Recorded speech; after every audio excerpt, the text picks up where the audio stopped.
Sure. Good evening. Welcome to this evening's forum. My name is Eric Weiner with the Clean Water Task Force at Windsor Climate Action, and I'm also affiliated with the National PFAS Contamination Coalition. I'm joined this evening by our co-hosts, Clean Water Action, Citizens Campaign for the Environment, and Community Action Works, and we appreciate their assistance as co-hosts and sponsors. We want to specifically thank participant media and SAFER, a national coalition, for helping us to host this in Connecticut. Our topic this evening concerns the presence of per- and polyfluoroalkyl substances, referred to as PFAS, in the environment. And we have an amazing set of panelists. We couldn't ask for a better group to take us through their background, share what's happening in Connecticut, and give us some guidance for the future. Our panelists include Attorney Rob Bilott, partner at Taft Law, and he was portrayed by Mark Ruffalo in the movie Dark Waters. Welcome, Rob. Dr. Linda Birnbaum has joined us. She's the former director of the National Institute of Environmental Health and Sciences, and she is soon to be appointed an adjunct professor at the Yale School of Public Health, and left her job last year under pressure to, shall we say, minimize some truthful scientific statements. And we'll learn some more about that. Professor Vasilis Vassiliou is with us. He's the chairman of the Yale Department of Environmental Health and Sciences at the Yale School of Public Health. Good evening, Vasilis. Good evening, and thank you for having me. Ray Frigon, the assistant director from the Remediation Division of the Connecticut Department of Environmental Energy and Environmental Protection, is here in Connecticut. We kindly refer to your department as DEEP. And Lori Matthew, she's the Chief of Environmental Health in the Drinking Water Branch at the Connecticut Department of Public Health. Welcome, Lori. Hello. And Lori's colleague, Pat Bisacki, is here, and she's an environmentalist and our state's team lead in the Department of Public Health's Drinking Water section. And save the best for last is Ann Hulick. Ann is the state director for Clean Water Action. In addition to her amazing activism work in the state, she also is an attorney and a registered nurse. So how did we get here in Connecticut? Last summer, June of 2019, there was an accidental discharge of 40,000 gallons of firefighting foam, referred to as AFFF, aqueous film forming foam. This discharge happened up at the Bradley Airport, and it flowed into the Farmington River. I happen to live on the banks of this river. I knew nothing about PFAS at that point, and a friend had me watch the documentary called The Devil You Know, which we'll hear more about the story of the poisoning in Parkersburg, West Virginia by the DuPont plant there. A huge aha moment occurred for me. I have a friend who grew up in Parkersburg, and he worked at the DuPont plant while he was a student in the late 70s and early 80s. He talked about being covered in dust after coming off of his shift, and he passed away 6 years ago after a long struggle with cancer and a series of other neurological ailments. This is a very personal concern, and I appreciate so much the efforts of all of our panelists as they pursue these issues. So before we start, a couple of housekeeping notes. Excuse me, for our audience members, we'll be using the Zoom Q&A function this evening. If you have questions for our panelists, please type them into the Q&A box. We'll continue our panel discussion until 8 o'clock, when we'll wrap up the group discussion and move on to answering your questions. To begin, I'd actually like to have a short poll. And so if you can use whatever device you have used to log in, there's 3 questions, and we'll wait a minute or two as those results come in, and you'll be able to see these results come in real time.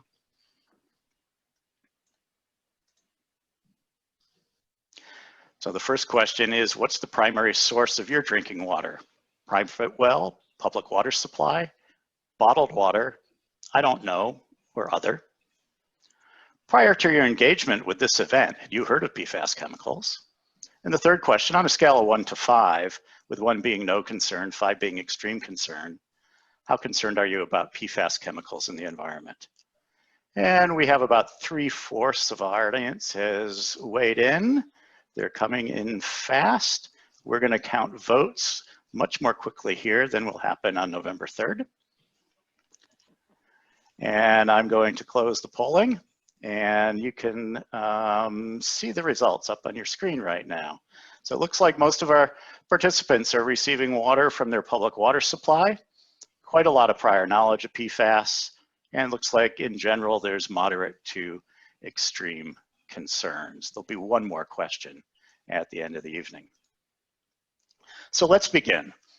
Rob, we've had the ability and great fortune due to participant media's sponsorship to be able to see the film Dark Waters. Wonder if you could share a little bit more about your story over the past 2 decades and where you see yourself going. Sure. Thanks. First of all, thanks so much to everyone involved in this event, particularly participants, the folks at Yale, everyone there in Connecticut for putting this event on. This is a pretty amazing group, and it's really an honor and privilege to be here talking with all of you. And I really appreciate everyone who's watching tonight as well.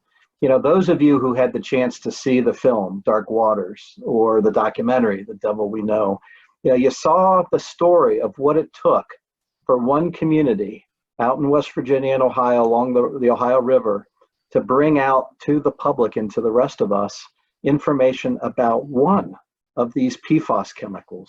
You know, you heard them referred to as per and polyfluoroalkylated substances, or PFAS, these chemicals that share these common traits of being able to stay out in our environment virtually forever once they get out there or get into us and stay in us. There are thousands, potentially thousands of those man-made chemicals that didn't exist on this planet prior to World War II that we're now learning about. You know, in that film, you saw all the efforts that were undertaken over 20 years to get the information out about what was already known, frankly, about the toxicity of the chemical, the risk to the public, to human health, to the environment, from one of these called PFOA, used primarily by DuPont in making Teflon along the Ohio River. You know, you saw the efforts that were undertaken and the obstacles that were in place. Once we even started to find out and understand about these risks, how difficult it was to get anything actually done about that. You know, you saw in the film some of the biggest human health studies ever done on any chemical anywhere. You know, tens of thousands of people participating and actually being able to confirm links between exposure and certain health effects. Things that really that were unprecedented, had never really been done. Yet we're still, to this day, in the United States, dealing with a situation where even that one PFAS chemical is not actually regulated in drinking water at the federal level. So states and other communities and other places across the country, and frankly now across the world, are struggling and having to move forward on their own to take steps to try to protect people, to ban the chemical, to have it phased out. And unfortunately, what we've learned in the meantime, that's just one of them. And we're now realizing that the chemical was not used just in making Teflon. PFOA and a very closely related chemical called PFOS have been used in so many different consumer products in so many different ways all across the world for decades, for 50, 60, 70 years. Things like stain-resistant, waterproof clothing, carpeting, fast food wrappers and packaging, computer chips, and firefighting foams. And this stuff has been sprayed out into the environment, and unfortunately, everything that's out there is going to stay there virtually forever until we remove it. And now we have communities that are finding out that it's not just PFOA, but also PFOS, and now this whole string of additional chemicals. As PFOA and PFOS were phased out, as this information finally started coming out to the public, to the regulators, to the scientific community, the companies simply tweaked them, knocked a couple carbons off instead of having something with 8 carbons attached to fluorine, which PFOA and PFOS were. They were both C8s. They knocked a couple carbons off, made them C6s or C4s, and said, we've now got a new chemical. And those new chemicals started going out onto the market. So once all this information, everything you saw in dark waters, all that finally starts coming out, the public starts hearing about these chemicals, steps are being taken to finally phase out PFOA and PFOS, and international bans start going into play, and the federal government even starts requiring public water supplies to go out and start sampling for them. These replacements start going out into the market. One of them in particular was invented by DuPont to replace PFOA, something called Gen X. And they started making that down in North Carolina. And just a few years ago, sure enough, turned up in the drinking water of hundreds of thousands of people in North Carolina. And what are we hearing now? As we've discovered that these additional PFAS chemicals are out there in our drinking water, in us, being found in our blood, we're hearing, well, there's just not enough known yet. There's not enough science. The science is still uncertain. You know, it's the same argument we were hearing 20 years ago when we first started arguing and bringing up what we were seeing in internal documents about PFOA.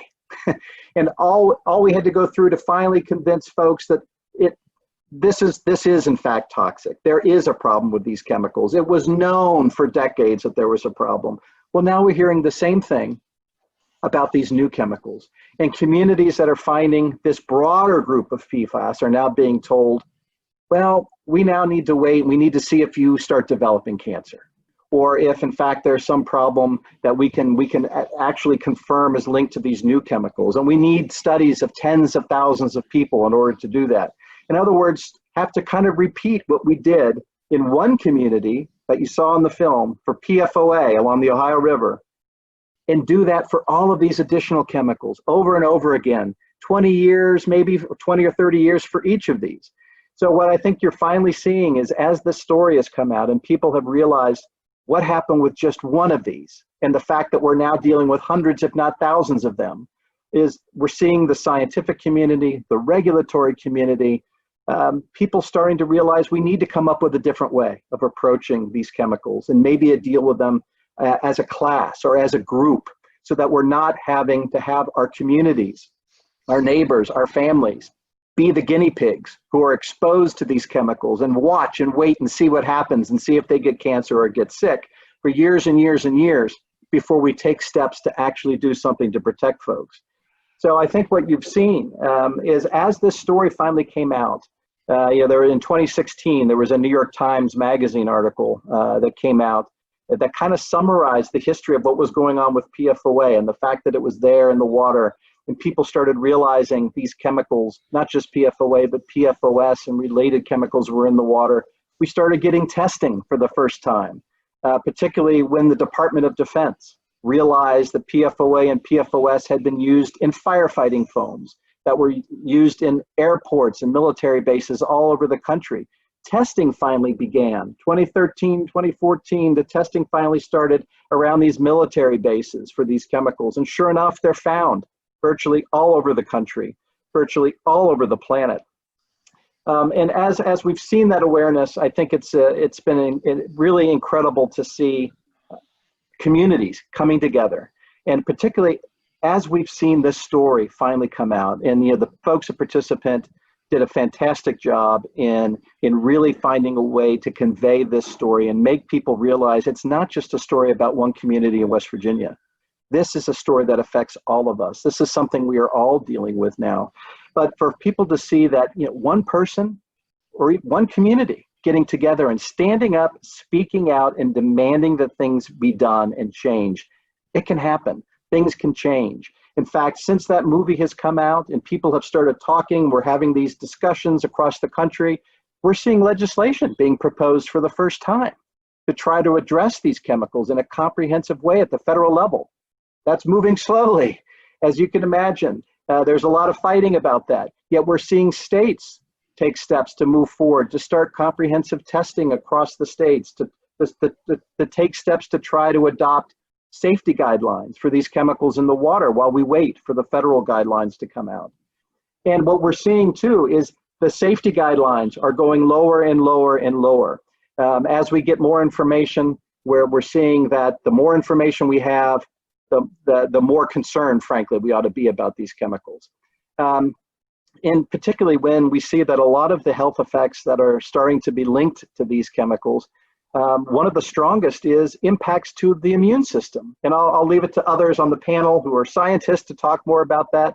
But that's pretty scary at a time when we're all dealing with a pandemic and we're all concerned about making sure our immune system is as strong as it can be, and that any vaccine, that we're all as well prepared as we can be for an effective vaccine. Yet we see the effects that these chemicals are having on the immune system and the ability of children to respond well to vaccines.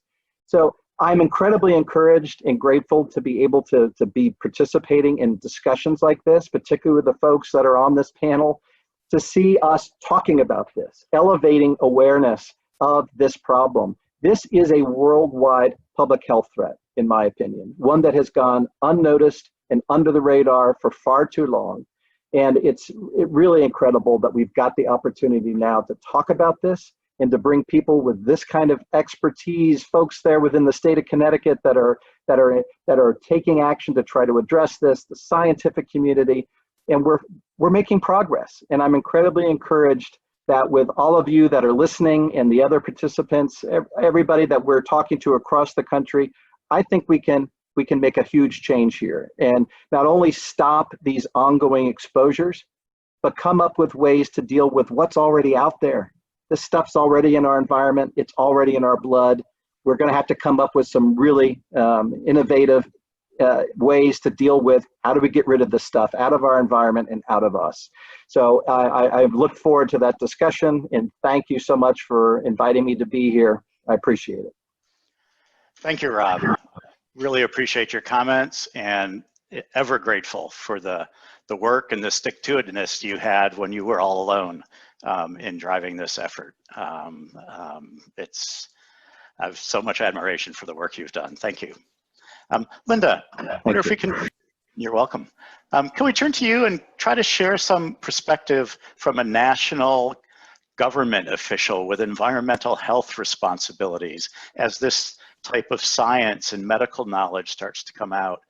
How does that bubble up into the higher echelons in the government? Well, thank you, Eric. I do have to say that every time I hear Rob speak, I love hearing the lawyer speak science, and he has just done such a great job of saying many things that I wanted to say, but I'll kind of riff off some of them and some of the others. First of all, I think it's important for people to realize that I've never been a regulator. While I did spend 19 years at EPA, my role was, directing research and conducting research in the largest research division. Now, at EPA, the research that it's done is problem solving. It was addressing issues. And I would say that there began to be some research that was being done in EPA about PFOA and PFOS, but not very much. And I really think that Rob and the people in West Virginia and Ohio deserve the credit for raising the whole profile so that the whole government really got interested. Now, I should say that I was in charge of NIEHS, which is one of the 27 institutes and centers of NIH, and we're the largest funder of environmental health research in the world. Well, let's de-acronymize that. National Institute. National Institute of Environmental Health Sciences, again, part of NIH, but we're a research organization. And a lot of it is basic, but there is some parts of it which are problem solving. So we actually had a Superfund research program, which is totally unique thing for NIH to have, and that was problem solving. And then I was also the director of the National Toxicology Program, which is a program that also involves part of FDA and part of the CDC, and is supposed to develop tests, do tests, and evaluate tests, basically, to say what they mean. So it was under my leadership, the amount of both basic and applied research related to PFAS increased dramatically. And I have to say, whenever you hear the call for more research, we need more research, that is a call that can always be made, because science is never certain. There are always uncertainty, and the more you know, then you can ask other questions. But I would often get myself in trouble by raising the question, don't we know enough to act? So, especially through the National Toxicology Program, there was a lot of coordination with EPA, with OSHA, that's the Occupational Safety and Health Administration, with the Department of Defense. Those were some of them, and many other federal agencies, and encouraging them, educating them so that they could make some informed decisions, I should say. I do want to point out a couple of things about the PFAS. I mean, Rob pointed out that there are thousands of them. In fact, EPA now admits that there are over 7,000 and probably almost 8,000 that have been intentionally made. That does not account for products, other PFAS, which occur unintentionally in, say, the production. So in my state of North Carolina, when the contamination occurred because of what the plant in Fayetteville, the plant that was spun off to Chemours by DuPont, and Gen-X was produced. Gen-X was a substitute for PFOA, but guess what we found in the blood of people? We found something called naphthalene byproduct 2, never intentionally made. So if something isn't intentionally made, it doesn't have to go any kind of approval at all before it. Also, what we'll hear often is, well, we're putting PFAS into polymers and they won't break down and they won't hurt you. Well, we need to take a life cycle approach, because anytime you're making something, there's always some leakage. And then some of these polymers that are made they have side chains, like PFOA is a side chain, and that gets cleaved off. And so you continue to recycle things in the environment. And I ask the question, do we really want to make more styrofoam? But now we would call it a PFAS polymer. Another thing that will be with us potentially for the next million years. I mean, I think the answer that many of us have come to accept is that that's not a helpful solution.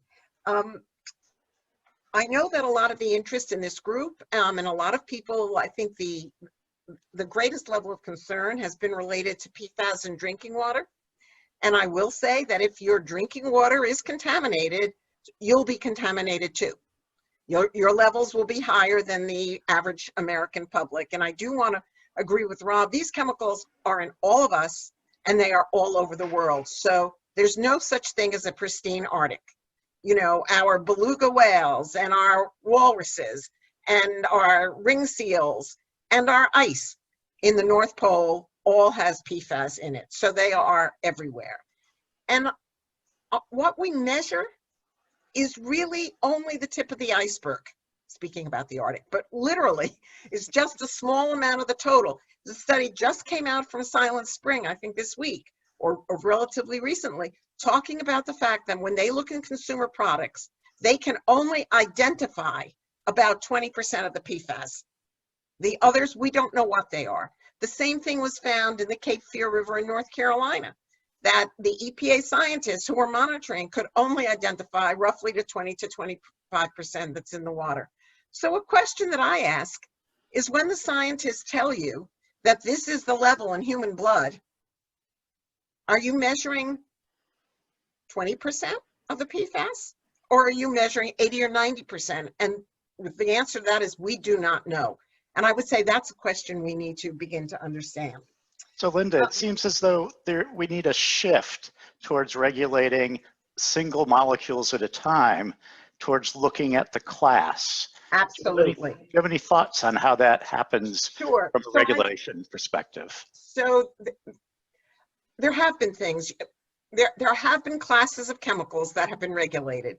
So no one regulates every individual dioxin. And no one regulates every individual PCB chemical.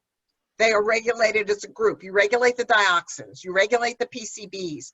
There's some joint regulation of things called PAHs, your polycyclic aromatic hydrocarbons, for example. And so it's not that it can't be done or hasn't been done. And in fact, EPA, you know, its its health advisory that it finally released in 2016, which is not regulatory, and I can tell you the level is not protective, but was related to the sum of PFOA and PFOS. So it's saying, okay, maybe they're not identical, but they're close enough that we can treat them. And I can tell you that from the research that my institute conducted or sponsored, or even work that I personally did, you start looking at the quote alternatives or the novel ones, they all do the same thing. So something like Gen X that Rob mentioned doesn't look that much like PFOA. It's got lots of fluorines on it, lots of carbons, but it doesn't look quite like it. You put it into animals and you get the same effects. The same thing with a whole bunch of the other, what are called the short chains. So there's no way that we can ever test all of these chemicals. I mean, people have been looking at largely PFOA and PFOS for the last 60 years, and we still don't have them regulated at federal level. So I give our states tremendous credit for moving ahead and saying we can't wait any longer for the federal government. It'd be so much easier if there was a single federal standard. A point that I want to make about water, and Rob kind of alluded to it. You know, we've already got it. We've contaminated whole river systems. We've contaminated groundwater. We've contaminated, obviously, lots of drinking water systems. You know, you can remove the PFAS, we think, most of them, by a very expensive procedure called reverse osmosis. You can remove it, for example, from water coming out of your faucet. You know, it could be done at a municipal water supply level, but you can't clean up a river system. You can't clean up. So we've got to turn off the tap. We've got to stop new PFAS and additional PFAS being added. I think one other point I wanted to make, thought I had it written down here somewhere. Our panelists are applauding in the background there, Linda. Yes. That's the hard thing about Zoom, you know, you can't get that direct feedback and so on. I think that's the main thing. I think the federal government, at this point, regulations are not going to happen at this point. Nothing good is going to happen according to regulations. Things may change as we go forward. While the Department of Defense has been responsible for a fair amount of the contamination that's occurred, I do give them credit for stopping using AFFF that had PFAS in it in 2016. They're only using it now for actual fires, like on ships and stuff. I think that's good. But I do want to remind us that PFAS are in lots of consumer products, and they are in our food. And they're in our food because, say, the fish are swimming in contaminated water, or because our food was packaged in packaging material that has PFAS in them. And we need to begin to address this. And again, our states are moving ahead in that arena. So happy to answer questions later. Thank you. Okay, thank you very much. Appreciate that. We certainly do have some challenges ahead, no question. And we'll come back to that in the discussion. Let me turn to Vasilis and ask you to give a brief overview of some of the types of research going on at Yale, and particularly touch on your collaboration with the other institutions in Connecticut, because you've done a remarkable job there. Yes, thank you so much. And one of the reasons that I actually accepted to become a chair in the Department of Environmental Health Sciences is somehow the same passion that Linda has for the public health and, you know, how to protect the public. And, you know, so since I came here, I immediately started partnering with both DPH and DEEP in terms of addressing the issues for the state. And of course, you know, we have a lot of on-water contaminants. So at the same time, I start developing a lot of collaboration. So we have my department is closely collaborating with the Department of Chemical and Environmental Engineering here from Yale. We're collaborating with UConn. We have a lot of common projects. Just as another example is that we're also collaborating with the Connecticut Agriculture Experimental Station, and we just have put a proposal which is close to be funded on remediation of PFAS actually using plants. And Eric, we discussed about that earlier. So we're trying to develop elements that will help the plants to absorb the PFAS from the soil. But, you know, in addition, we have other research. We have a very good epidemiology on the PFAS. We have a lot of, and we're conducting a lot from birth defects to liver toxicity or to develop really methods of measuring the PFAS as total exposure in terms of exposomic analysis, or developing, we have one of the faculty who is trying to develop the method of using dry blood spots instead of the blood, total blood, so we can measure and monitor, biomonitoring larger populations. So this is some of the touches of the work. We're working together with NCI in, you know, for PFAS and cancer projects that include epidemiology and animal models, you know, cell culture models and so on. But the other thing is a proposal that we put together with you guys, with the community, with NOGs and, you know, DEEP and DPH, and Laurie and Ray are here, Annie's here, and Eric, you're here, is what we call research to action, which is a community-based program. And Linda knows that very well because this is part of her old portfolio. So in this program, we have partnered all of us together, and I'm really proud of this grant application because we're all working together for one particular reason. This is the PFAS. And I'm gonna start with one thing that Rob said, and I put it down. Let me, he said, elevate awareness. And Rob, sometimes we have seen people that don't even know what the PFAS is. Not just what the chemicals are and what so on. So we're working with trying to develop here for Connecticut a vulnerability model for drinking water, for local drinking water and water resources. And in addition, after we do this, this is something, a work that DEEP essentially has started on early on, and we're now joining forces together to do these vulnerability models, along with this Yale School of Environment, and Jim Sayers is a partner of that, Professor Sayers. We're also developing a community engagement strategies to address and mitigate PFAS vulnerabilities. And finally, we try to implement, this is to elevate the awareness, trying to implement effective strategies for PFAS risk communication and stakeholder education. This is, I think, one of the most important things, and I'm so proud of that. And we'll keep working. And one of these meetings serve to this purpose of this particular one. And I really appreciate all of you joining us tonight, and we're going to have more community meetings with in that regard. I think did I cover all your? Yes, thank you, Vasilis. We're going to come back with some other questions for you in a little bit. Okay. Now that we've had sort of a background from a nationwide and broader perspective, let's bring things down to what's going on here in Connecticut. And I'm wondering whether you can give us an overview of the history of PFAS contamination here in the state, and what type of policy implications that brings up.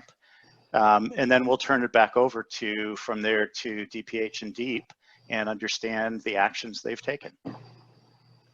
Sure, I'm happy to, Eric. And again, thank you and my humble respect to all my colleagues on the panel tonight.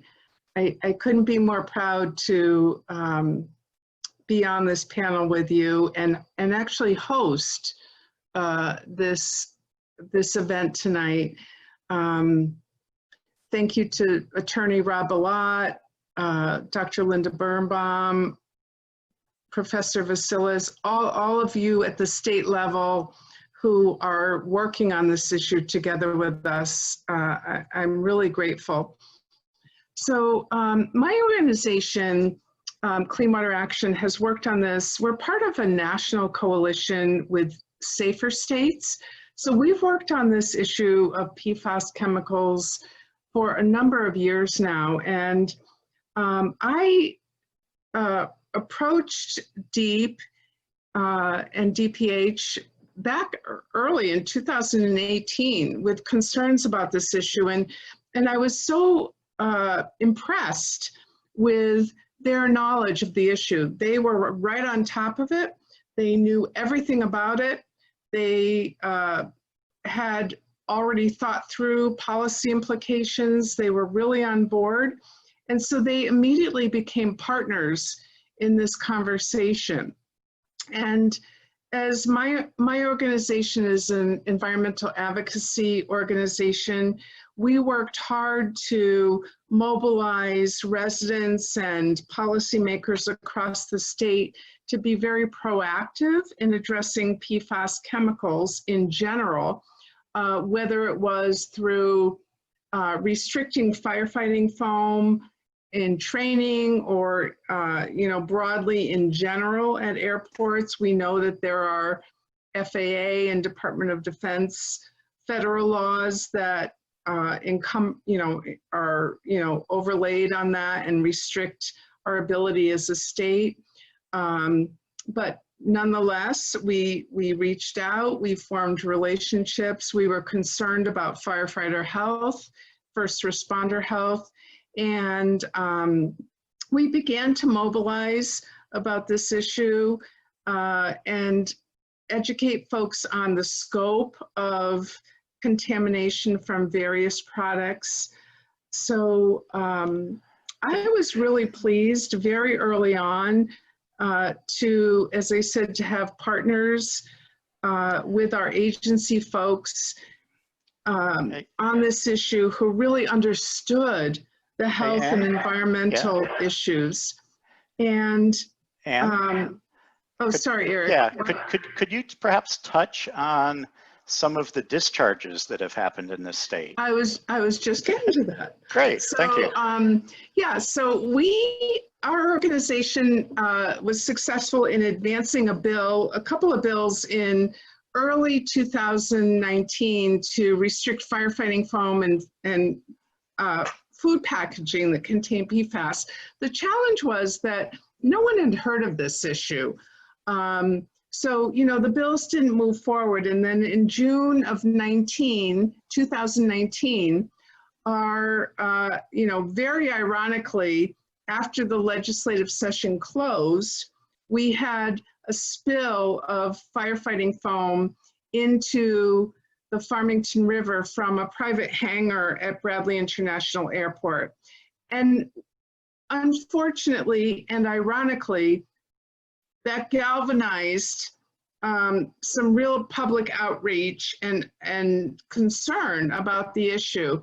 And I was really pleased to see that our governor and our agency experts, jumped right in. Our governor, Governor Lamont, immediately directed agency staff to mobilize and form a task force to address these issues and provide recommendations, not only for remediation, cleanup, but protective measures on health and the environment. So Connecticut, in my view, took a really proactive approach. And because our agency staff was already completely knowledgeable about this, they really jumped in and were real leaders in the effort. And I have to say, I think we're really lucky in Connecticut to work with these partners at the Department of Public Health, Lori, Pat, Ray, and others at the Department of Environmental Protection, because I think we have a real opportunity to maximize not only implementing the recommendations that were set forth, but also to be a leader, frankly. And I really want to thank Dr. Birnbaum and Attorney Balot for being with us tonight, because I think Connecticut can be a leader in this initiative. We have real strong academic partners, thanks to our Yale friends. So I think we have an opportunity to drive real comprehensive policies going forward. Thank you. Why don't we hear from some of our policymakers now? Let's hear from our Department of Public Health, Lori and Pat. You talked a bit about the time frame for establishing drinking water standards in the state. I know you're beginning a process of forming some advisory committees. Do you want to go into that a little bit? And you got to unmute yourself. You're muted, Lori. There. There we go. All right. Think after 15 Zooms today that I would get that right, right? So thank you, first of all, Ann, Eric, wonderful to be here. Lori Matthew, I'm a branch chief of environmental health and drinking water at the State Department of Public Health. There's a lot of history. Ann took us back into the history of our involvement. But it's interesting because even before, little known action that has taken place even before the spills in the Farmington River.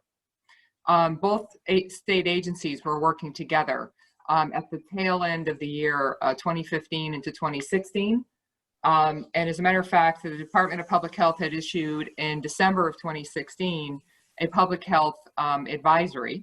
You say it's only an advisory, but early on, Connecticut was one of the very first states to issue a public health advisory that was more conservative than what the EPA had come out with in, I think it was May of 2016 or June of 2016 when EPA came out with 70, I think as Rob mentioned, some of two of the most prevalent, most toxic, right? But we all know there's many more out there.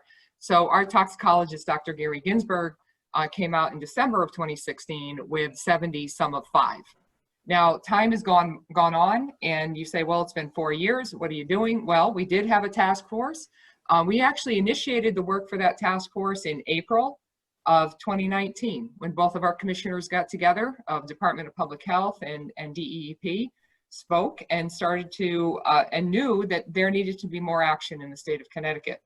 I think one of the good news, and as Rob mentioned, under the federal law, there's a rule on the Safe Drinking Water Act known as the Unregulated Contaminant Rule. So you have to go out and monitor between the year 2013 to 15 across the nation. Now, they didn't test everywhere, but they tested all of the larger systems. In our state, in that time period from 13 to 15, it wasn't found, it wasn't detected. Now, detection limits have come way down, but that's when Hoosick Falls started. That's when Bennington, Vermont started. That's when these other areas, Fort Pease up in New Hampshire started. In Connecticut, we didn't have that situation. However, we still came out with what we thought at the time was a conservative health advisory. So fast forward a little bit, before even the task force got started in the year 2018, we asked and recommended, based upon the health advisory that we had issued at the tail end of the year 16. In middle of the 2018, we asked all of our community larger public water systems to test for PFAS. And at that time, it was 6, the known 6 that we wanted to test for. And again, it was a recommendation. We do not set maximum contaminant levels. That is not, as Rob mentioned, that is not our typical work. That is the work of the EPA. And the reason why, as Ann mentioned, that the governor pulled together the task force, and as led by both of our commissioners, was because we knew EPA wasn't moving fast enough. One of the associations, the groups that I'm part of nationally, I represent Connecticut as part of the group known as ASDWA, the Association of State Drinking Water Administrators. So I'm known as the Drinking Water Administrator representing the state of Connecticut. We were pushing to try to get states together, whether in the Northeast, New England, because we knew that our colleagues within New York, New Jersey, Rhode Island, Massachusetts, Vermont, and New Hampshire were all moving forward on their own individual ways. We actually got together, the toxicologists, to speak together. Well, we couldn't quite get there to pull a coalition together, but I'm not done with that yet. As part of ASBA, we want to continue to work across states that are like-minded. All other states around us have been setting their own maximum contaminant levels. We are taking steps in that direction. Under the action plan, our very first and foremost action is to set up a council to get going on setting a maximum contaminant level, you know, beyond what we have set with an action level. So that is our first and foremost action. That is part of our action plan. As Anne mentioned, there are many other things that we need to look at for human health protection. There's about 15 very significant public health actions within the action plan, and there's quite a few tasks to move forward with. Now, I will tell you, with Vasilis from Yale, you know, thank you for being part of this group, as well as our colleagues from UConn. We are working, next week, I think we have a PFAS forum with our UConn colleagues. So we continue to work with our academics on research, but also training. One of the things that we're planning with Yale and our colleagues here, many of our colleagues here in Connecticut, is to reach out and conduct some training for our local health departments. In Connecticut, there's over 65 local health departments in our state. We know they need to get the education because they're the boots on the ground. In our state, Eric, if I have one more second, in our state, just to give you a little bit of the landscape, there are 2,500 public water systems, 2,500, over 4,000 sources of public drinking water, over 150 reservoir systems, 125 large groundwater supplies that are sand and gravel aquifers that are very susceptible to land uses around them. And some of them in some areas that you might find and be vulnerable to PFAS contamination. I think our audience would be quite surprised at the number of private wells in the state. And there are, good point, yes. And now as a branch chief, I also oversee the private well program, which I didn't do last year, but today I oversee the private well program. There are 800,000 people that are served by 325,000 private wells. So there are thousands of sources out there. There certainly is the need for more testing. And we're actually moving forward with a couple communities right now. We've conducted our vulnerability assessment. I know Pat can maybe speak a little bit about that. We've looked at the most highly vulnerable public water systems and sources in our state. We've conducted more of a desktop analysis on vulnerabilities based upon information that we worked with the utilities to gather. And we have our top systems and sources that we need to have move forward with testing. So we've done a lot of work. There's so much more to do. And I think as Rob mentioned, you know, now I heard almost 8,000 chemicals. I feel that we can never do enough. But, you know, in Connecticut, we have been aggressive. We want to continue to be aggressive. The good news from, you know, on the non-regulated side here, at least our larger public water systems have been sampling. They haven't found it at, you know, the levels at where, you know, published levels that New Hampshire has moved forward with, or Vermont. They haven't found it at those levels or above those MCL levels. So that's the good news, but it's there.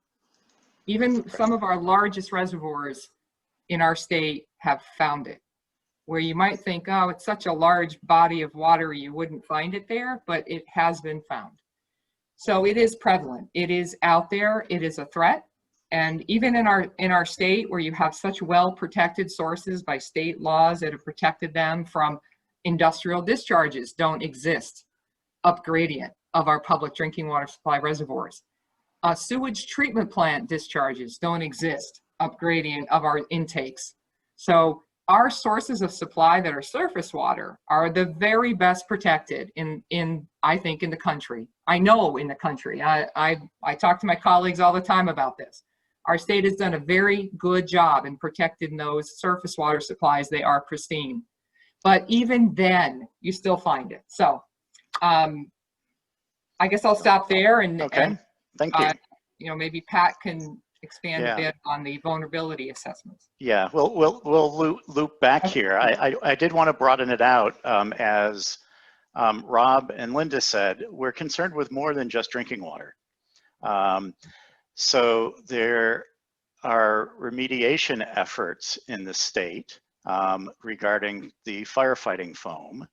And the state also moved forward in banning, through the state's Department of Administrative Services, I believe, have required suppliers of food packaging material to the state of Connecticut be certified as PFAS free. I think that was a big step. Would love to see that nationwide. So Ray, could you briefly just touch on the take back program that you're doing to get the AFFF out of our fire stations? Absolutely, Eric. Thank you. And this really echoes one of the things that Linda was saying. We need to stop the ongoing releases of this material. And having that take back program is, in my opinion, that key first step. Before I get into that, I just would like to share a little bit about DEEP's efforts with regard to this chemical, PFAS. DEEP Remediation Division, which is the division that I represent, is one of a number of units that deals with air, water, and waste. And each of our units are tackling PFAS issues in some fashion, and we are networking together as a department closely with our colleagues at DPH and other colleagues across New England and even across the nation for that matter. So we are sharing that information, very, very key information. With respect to the work that we do in the remediation division, our goal is to investigate sources of pollution and then determine the most appropriate way to clean them up. This contaminant, PFAS, poses such a challenge for us because the evaluation stage, the investigation, we have to be very careful in how we conduct that sampling. And when we actually do collect those samples, they have to be analyzed in a very cautious, systematic way. We do have a number of EPA methodologies for drinking water specifically, but we are waiting for EPA to catch up and identify some approved methodologies for wastewaters and soils. So the states are kind of out there on our own looking for methodologies to do that testing and to ensure that we're utilizing methods that we have at least a level of trust and confidence in the data that we're getting back. So that's another key part of how we're networking and why we're networking with states to ensure that we're using the best available technology that's out there to do these analyses. Once we have that evaluation performed, the next step is to determine the appropriate course of action to remediate that pollution. And again, this contaminant poses another key challenge for us. How in the heck do we remediate this material? We have very few limited number of tools in our toolbox, quite frankly. This is not a contaminant that we can just environmentally isolate, put it in a container and ship it off someplace. It's going to, it remains in our environment. Even if it's a forever chemical, it's right? a forever chemical, exactly. Now, with respect to drinking water, yes, there are ways to remediate, to clean up your drinking water. However, that media that is capturing that contaminant, what then do we do with that media that is then saturated with PFAS? Where does it go? Does it go to land disposal? Does it get incinerated? And if it's going to land disposal, eventually if that landfill, that proper disposal area, if it should have an issue, it's going to allow that contaminant to get back into the water cycle. If we incinerate that material and fully destroy it, which we feel that it may be possible at this point in time, but we don't know for a fact if incineration is fully destroying the chemical, because we do not have the analytical methods to, just yet at this point in time, to ensure that these stack emissions are showing complete destruction.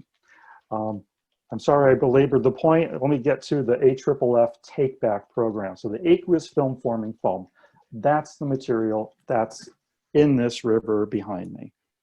This was the unfortunate incident that we had up at Bradley Airport, not the accidental release, but the tragic plane crash of the B-17 antique bomber. When that plane went down, the AFFF foam was deployed, and it probably saved a life. In fact, I'm sure it saved a life. It's, It was the only thing available at the time, certified to be used. But we need to find that alternative to AFFF. We need to get the AFFF out of our fire departments throughout the state.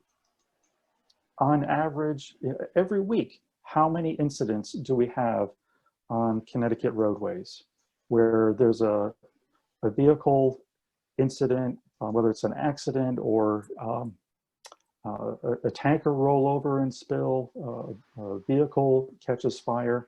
What's being deployed in that incident? It's this material, the AFFF foam. If we can get that material off the streets, take it back, safely contain it, destroy it if possible, or I should say, when possible, and put in an alternative substitute that is PFAS free and does not otherwise contain other harmful components to it. Now, we have a number of individuals, a number of vendors that have come forth to DEEP and say, I've got the next best thing. My material is PFAS free. Okay, let's see your ingredients in your product. Oh, I can't share that with you. That's proprietary information. Oh, but trust me, it's PFAS free. Okay, so what did we do in Connecticut? We teamed up with the state of Massachusetts. We purchased some of these alternative products and we tested them ourselves. We want to see what's in it. We're not breaking any confidentiality agreement and doing some testing. We just want to give it a thorough, rigorous evaluation on our own to make sure that we're taking something bad off the streets. We don't want to substitute with something that may be equally bad, if not worse. Thank you. Okay. This dovetails in directly to where I'd like to take this conversation with Rob, is we have a chemical industry that has produced toxic substances for at least a century. What are the legal pathways that are ahead that can change the whole paradigm of how we regulate and keep our environment safe? Do a little prognostication. Well, you know, it's a great question. Unfortunately, not an easy one to answer. You know, one of the things I tried to explore in the book, Exposure, is this interplay between the science, the regulatory process, and the legal system. You know, and unfortunately, if you look at the story of PFAS, you know, we've got data and science out there that's becoming very clear on the public health threat and the need to take action now. You know, as Dr. Birnbaum said, you know, at what point do you decide you have enough to act? And certainly with PFOA and most likely PFOS, we've got more than enough ability and enough information where we should be acting to protect people and take steps now. But the problem is in the way our legal system is set up, the people who are exposed and the people who are drinking this in their water are basically told, you know, it's their burden to prove that this stuff is causing them harm, and to try to get clean water and to try to get relief for what's going on, particularly as the regulatory process plays out. And, you know, it takes time for these regulations to be set. And particularly as we're seeing more and more of these pop up and we're hearing we just don't know enough, you know, about this new one we've just discovered.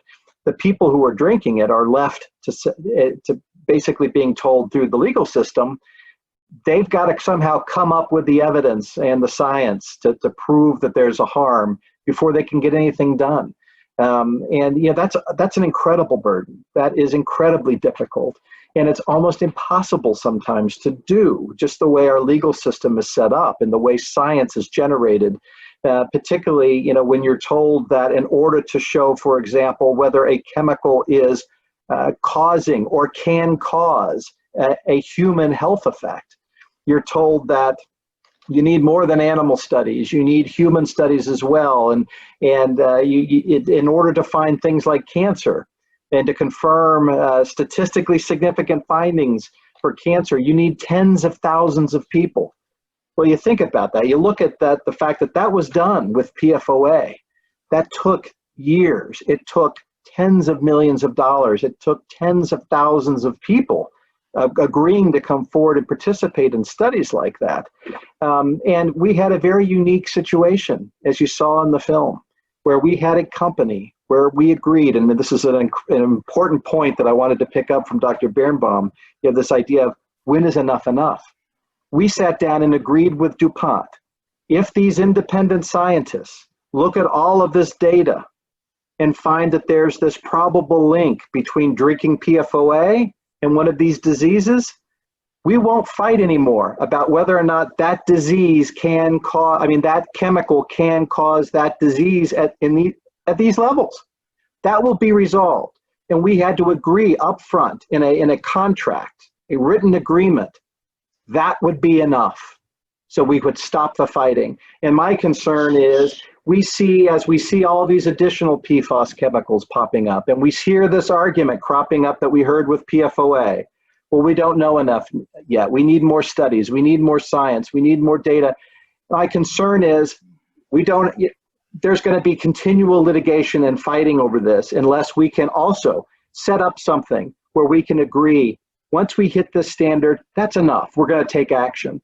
And in fact, I've filed a new case actually in federal court in Ohio, where we are trying to find a way to set up nationwide studies and testing by independent scientists, essentially take what we did with PFOA in one community, expand that, and have studies of this broader class of PFAS on a nationwide basis, and have big enough studies to resolve this question once and for all. What can these chemicals do to people? These combined chemicals, and we have multiple chemicals in us at the same time. What will that do? And importantly, have the companies that put them out there pay for that research. Not that they should be doing the research, it should be done by independent, credible scientists that everybody agrees to, but they should be paying for it, not the public, not the taxpayers. So once again, we're trying to use the legal system to fill in this gap because our knowledge and our understanding of the public health threat is outpacing the regulatory standards and the legal system. Thank you. So we'll see. I'm hopeful that that having discussions like this and having people talk about this will come up with some great solutions. So Linda, here's just the big question. How can science help? Well, I think if we look at what we know from our different kind of, say, toxicology studies, as well as our human observational studies, that's what epidemiology studies are, as well as our mechanistic studies where we take human cells and we put them in culture and we take animal cells. The bottom line is nature is really conservative. And when nature works out a certain pathway, it tends to use it again and again and again. So essentially every known human carcinogen causes cancer in our laboratory animals as well. Essentially, if you look at the long laundry list of adverse health effects that have been associated with different PFAS, what you find is you find similar, if not the same exact response in animals as we do in people. Of course, there can be one animal which is an outlier, but in general, they all respond the same. And I think that there are different approaches to do this. There are considerations that were established back in the 1960s called the Bradford Hill considerations. These are not specific criteria. There are, I forget, 8 or 10 of them. But if most of them are met, it is highly likely that what you're dealing with is the effects that you see in people are real. Again, especially if you've seen it in animals.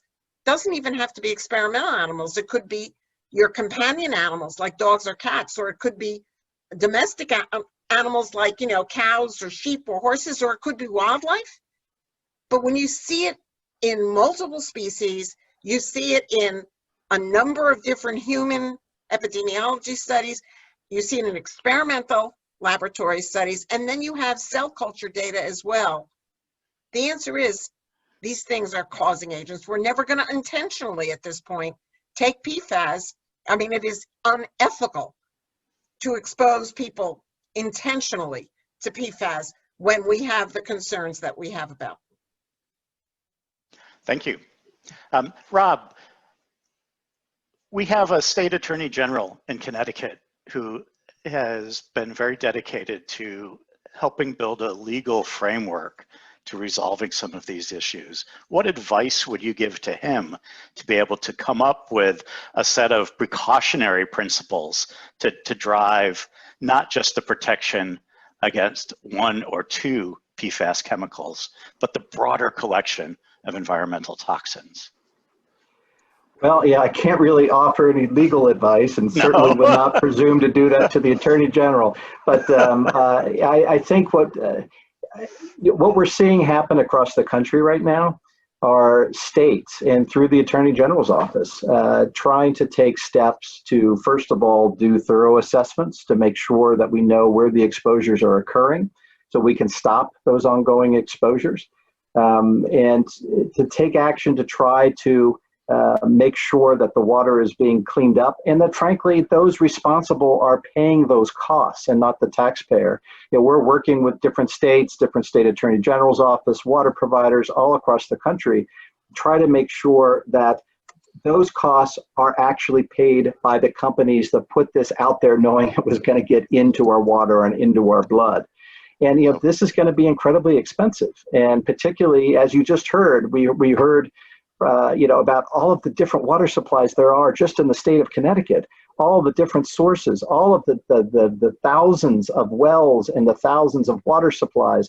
The costs are astronomical, and the states should not be the ones having to bear those costs. And there is a, you know, there are a number of states that are really working on these issues, and I know there are coalitions being formed as well to try to make sure that everybody has access to this information, people are understanding what can be done and what needs to be done, and to work together to make sure that those responsible are paying and taking care of this, and that we're protecting the public, but Yes, we're not yes. imposing those costs on the public. That's right. Push the cost back upstream, you're saying, right? Yes. Yes, thank you. One final question to the panel. We've run about 10 minutes over on the panel discussion, and I want to make sure we do have enough time to field quite a large number of questions from our audience. With COVID-19 on the top of everybody's mind right now, and the demonstrated concern that the function of our immune system is of vital importance to our health, what are your thoughts, perhaps Linda or Vasilis, on the connection between the immunosuppressive effects of PFAS? We're going to go to Linda, and the virulence of the SARS virus. Okay, so there are multiple studies showing that PFAS has the ability to suppress the immune system. In fact, there are multiple studies, and I'm talking not only rodents, rats and mice, not only monkeys, but there are studies in humans showing that PFAS suppresses the ability to mount a response against an infective, against the vaccine, as well as against an infective agent. Philippe Grandjean's work in the Faroe Islands, but that similar studies have been done in Japan, where we're seeing something, and in other populations. So I know that I have encouraged a number of epidemiologists, and I understand that actually ATSGR is going to be looking at this in some of the work that they've had funded through the Department of Defense, that they're going to be looking to see is there an association between the level of PFAS in their population and, for example, the incidence and the severity of COVID-19 in the population. And there are other groups that are looking at this, including Philippe Grandjean in Denmark. Thank you very much. I do want to make sure we close off this portion of the evening to make sure we can get to our audience questions. For the audience members out there, I do have one more polling question for you.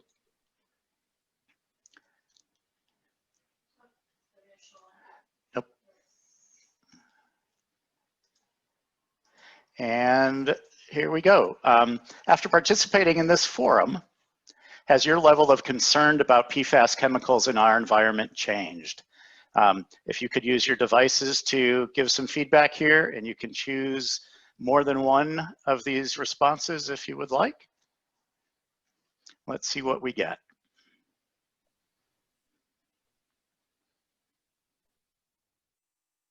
And in the meantime, while that's going, just another few housekeeping notes.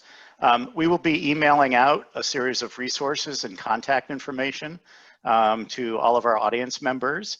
We'll do our best to get links to the recording of this panel up on our various partners' websites.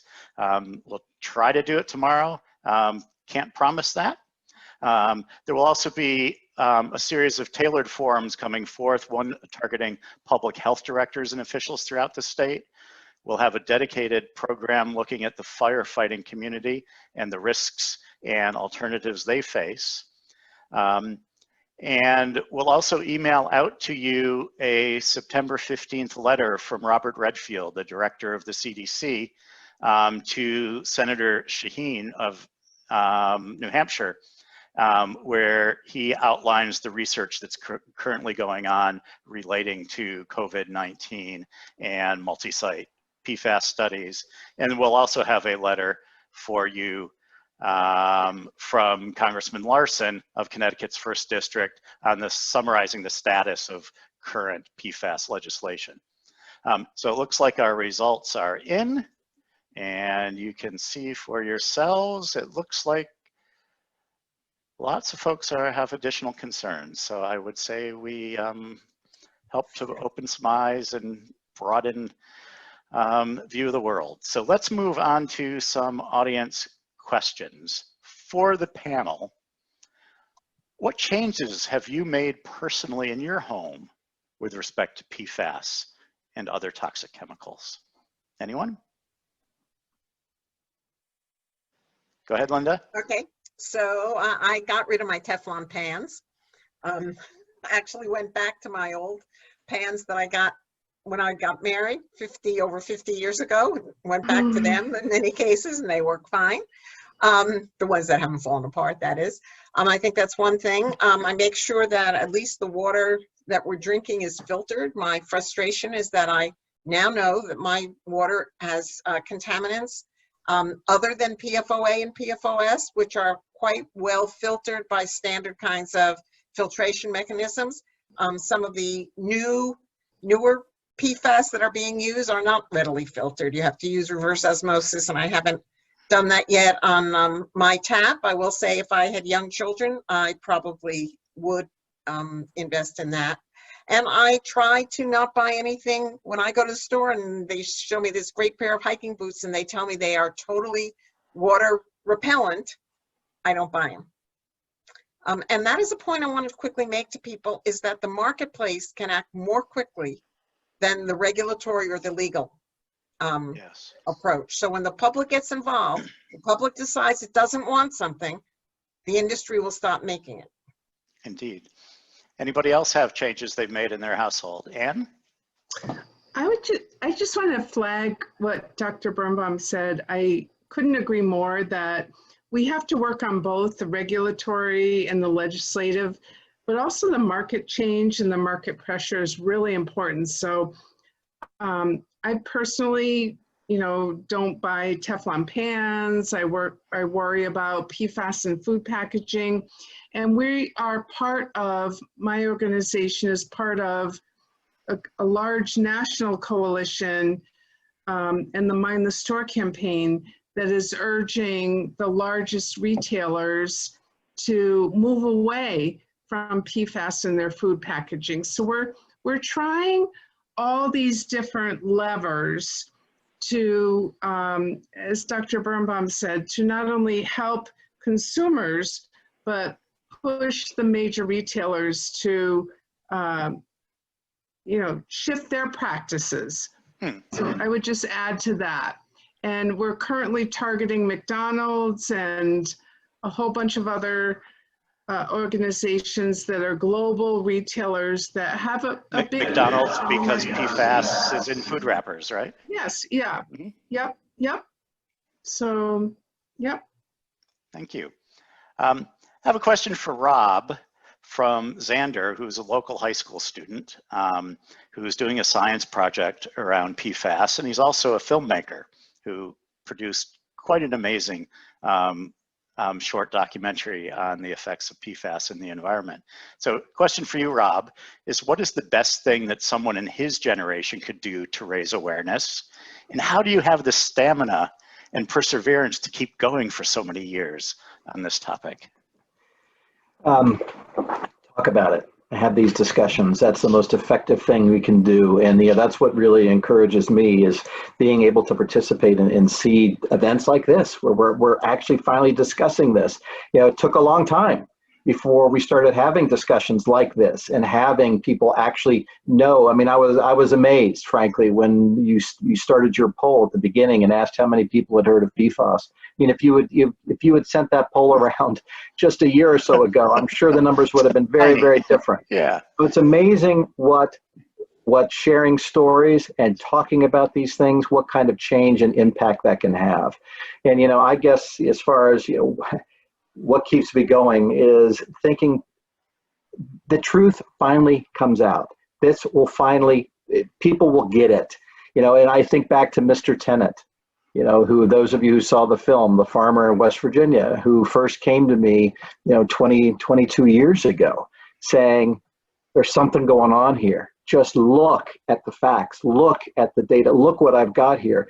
And that's what I've been trying to do ever since then, is find new and different ways to help get those facts out and convey them in a way that hopefully people will see what I'm seeing. People will see what Mr. Tennant saw and be able to actually take action because of that. And so it was, terrific to be able to see the movie and the documentary, and have folks like the person asking the questions here, who are putting together these documentaries for people to see it and actually talk about it and to find new ways to convey it. Because I'll tell you, us lawyers don't always necessarily say things in the clearest, most concise way that make people, understand the story. So to see filmmakers be able to look at these facts, look at these stories, and find ways to tell that in a way that people understand why it's important and get it is great. And it's really encouraging to see that somebody like that is on the call and hopefully can help spread the story as well. He was quite an inspiration when I met him on the phone earlier this week, and he's going somewhere. There's been quite a few questions regarding synthetic turf playing fields that are in schools and universities across the nation. And both from the potential exposure to the players that are using those fields, and then the runoff from the material. For the panel, any comments or thoughts on the use of these synthetic materials? Vasilis, you have to unmute. Yeah, I know. Actually, I'm so proud because 3 or 4, 5 years ago, I visited Linda and I told her I have one student that would like to, MPH student that like to make I would like her to be for summer intern at the National Toxicology Program. So we contacted the study together and we found out, very good analysis that there are a lot of carcinogenic material into the artificial turf in that. Now, the fact that in addition to all these chemicals, we have the PFAS in there creates a lot of concern for our young players. And also the runoff is another important issue. I mean, I have a neighbor that, all the high school runoff goes to his backyard and, everything leaches down to people's backyards and to the water plants and everything. So it is a concern. The PFAS in the artificial turf is an increasing concern. And as a matter of fact, I just got to review another paper today on artificial turf and PFAS. So there is more increased concern on that, which I think it's solid. Anne, did you have something to add there? Well, I just want to, I really appreciate Professor Vasilio's comments, and he's absolutely right. There's more and more concern about artificial turf and the chemicals in artificial turf. And this has been an evolving issue that my organization and many others have worked on for over 10 years now in Connecticut. We're currently working with a group at Mount Sinai Children's Environmental Health Center in New York to put a proposal together to study the impacts of this. But Professor Vasilio is absolutely right. There are so many chemicals in this artificial turf that not only raises concerns about exposure to the players, the children on these fields, but also the environmental impacts of runoff and the like from these fields. Never mind the economic and costs and disposal costs of these fields, because they don't last forever. So this is a huge issue. We could have a whole nother webinar on this subject, and we should keep talking about this. Rob? Yeah, I just wanted to chime in, and not to in any way minimize the issue with the fields. If anything, is to just emphasize this is how pervasive this stuff is. Exactly. You know, we've Yes. talked about it all being in the water, and I think most of the focus to date has been on getting it out of drinking water. And now, because the Department of Defense went out and started testing around sites where firefighting foam was used, then there was a lot of discussion about firefighting foam and the impacts of firefighting foam. Yet these chemicals were used in so many different products over so many different years. And unfortunately, most of us in the public don't even know where these chemicals were used. And a lot of companies that use them don't even realize they were used in these products, that we're just now starting to sort of scratch the surface. And one of them in particular, I know there are some folks on the line here in the firefighting community. For example, we had a similar situation come up with turnout gear, that the firefighters are using. And the recent studies that were done looking at the extent to which some of these chemicals might have been used in the coatings on the gear, and how that comes off of the gear, or might be in the dusts of firemen's firehouses and all. So, I mean, it just really emphasizes the incredible extent of this contamination and the likely sources that we are just scratching the surface on. Mm-hmm. Not to be completely negative here, but it's great to see that we're starting to talk about it and start to identify these. But if anything, it just really highlights the diverse number of sources that are out there. Yeah, I just wanted to make the point that, for example, because really of citizens groups acting together under the National Defense Authorization Act, the NDAA, at least in the proposed one for this year, there's a total ban on the Defense Department buying food that is packaged in PFAS-containing material. That's one thing. Another thing, under the FAA Reauthorization Act in 2018, the requirement to have PFAS in AFFF for all civilian air forces was eliminated. And I can tell you that in Europe, they haven't been using PFAS containing AFFF for years. There are lots of other AFFFs with no PFAS in them that work.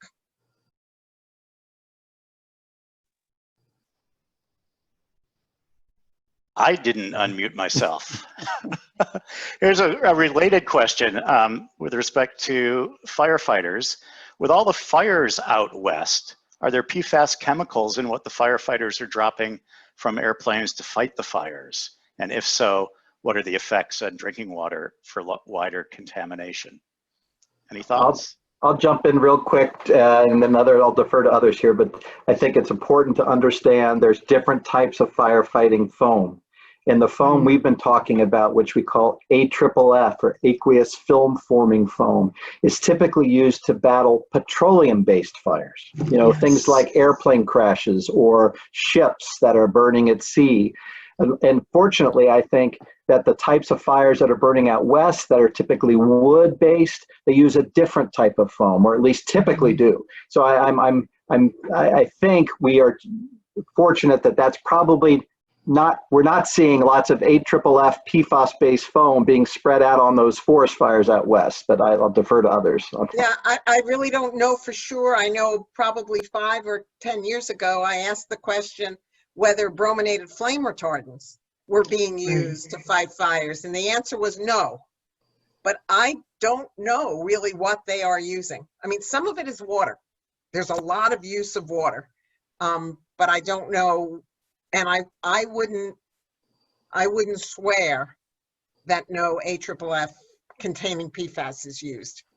Given the huge amounts of it in many firefighting stations, I think we just don't know. And if someone knows, that'd be great information to get. Indeed, indeed. Final question. We are in a political season, so I've been told. There was a question for you, Dr. Birnbaum, regarding the importance of scientific integrity in the nation's research capacity. Question from the audience is that what else would you have done there had you stayed, and what guidance would you give to other government regulatory and research scientists who are still there or at other agencies, whether it's for the issue of PFAS or broader guidance that you might pass along to your colleagues? Maintain your own integrity and maintain your scientific integrity and your scientific knowledge. When you speak again on topics that may be controversial, realize that you will be attacked, but realize if you're attacked, it means you're making a difference. You know, if you made no difference, then no one would care and you wouldn't be attacked. So in a sense, being attacked is an indication of your significant impact, but you have to maintain your own credibility if you're going to do that. Thank you. I think that's a great way to end the evening. I would like to again thank all of our panelists and our co-sponsors for this evening. Check your email over the next day or two. You'll be receiving some follow-up material. Have a good night and enjoy the presidential debate in 30 minutes. Good evening. Thank you. Thank you. Thank you all. Thank you. Bye. Thank you. Thanks, everyone. Thanks, Ann. Rob, a pleasure meeting you. You, And an honestly, honor. Rob, honor meeting you. Thank you for doing what you did. Oh, honestly, Indeed. Thank you Thank so much. you. We really appreciate that. you're an inspiration, And Rob. Rob, I might be contacting you again for a little bit more activities with Yale. I would love to get you really involved and, you know, maybe associated, but I will follow up with you on an email to see if you would like to be associated with the Yale School of Public Health. Good That job, would be Bain. awesome. Good Thank job, you. you guys. Fantastic. It Thank was you. fantastic. Thank you, Professor. It And was thank you, fun. Ray. You're amazing. Thanks, Ann.